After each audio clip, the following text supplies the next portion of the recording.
Egg coated French fries. ഇതുണ്ടാക്കാൻ ഒരു വലിയ ഉരുളക്കിഴങ്ങ് എടുത്തിട്ടുണ്ട്. അത് തൊലി കളഞ്ഞ് കഴുകി ചെറുതായി നീളത്തിൽ കട്ട് ചെയ്തെടുക്കണം. ഞാൻ ചെറുതായി നീളത്തിൽ കട്ട് ചെയ്തെടുത്തിട്ടുണ്ട്.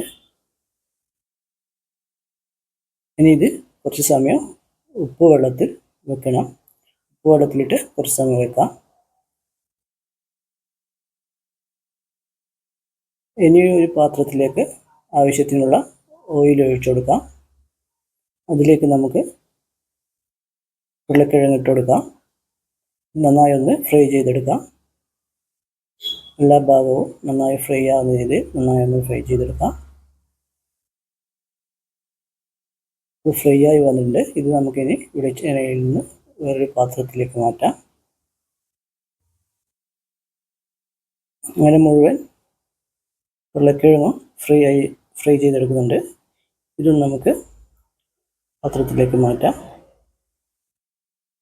ഇനി ഒരു പാത്രത്തിലേക്ക് ഒരു മുട്ട പൊട്ടിച്ചൊഴിക്കാം. ഇത് നന്നായി ഒന്ന് ബീറ്റ് ചെയ്തെടുക്കാം. ഇനി ഫ്രൈ ചെയ്ത് വെച്ച പൊട്ടാറ്റോ നമുക്ക് ആ മുട്ടയിലിട്ട് ഒന്ന് കോട്ട് ചെയ്തെടുക്കാം. നന്നായി മിക്സ് ചെയ്ത് ഒന്ന് കോട്ട് ചെയ്യാം. ഇത് നമുക്കിനി കടലപ്പൊടിയിലേക്ക് ഇട്ടൊന്ന് നന്നായി ഒന്ന് കോട്ട് ചെയ്തെടുക്കാം. മുട്ടയിൽ നിന്നെടുത്ത് കടലപ്പൊടിയിലേക്ക് ഇടാം. അത് നന്നായി ഒന്ന് കടലപ്പൊടിയിലൂടെ മിക്സ് ചെയ്യാം. ഈ മിക്സ് ചെയ്ത സാധനം നമുക്കിനി ഒന്നും കൂടി ഫ്രൈ ചെയ്തെടുക്കാം.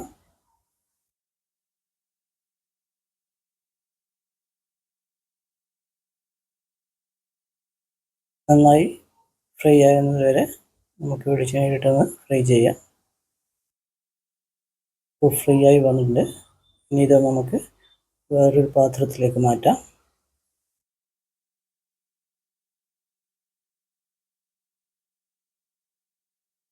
ഇതുപോലെ ബാക്കിയുള്ള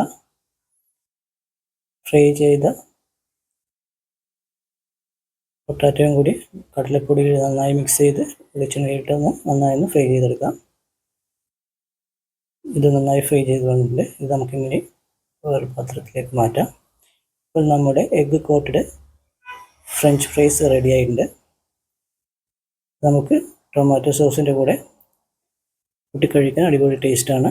വേഗത്തിൽ ഉണ്ടാക്കാൻ പറ്റിയ ഒരു വെറൈറ്റി ഫ്രഞ്ച് ഫ്രൈസാണ്. നല്ല ടേസ്റ്റാണ്. നിങ്ങൾക്ക് ഈ വീഡിയോ ഇഷ്ടപ്പെട്ടെങ്കിൽ എൻ്റെ ഈ ചാനൽ ഒന്ന് സബ്സ്ക്രൈബ് ചെയ്യുക. ഈ വീഡിയോസൊക്കെ ഒന്ന് ഷെയർ ചെയ്യുക. ഈ വീഡിയോസൊക്കെ ഒന്ന് ലൈക്ക് ചെയ്യുക.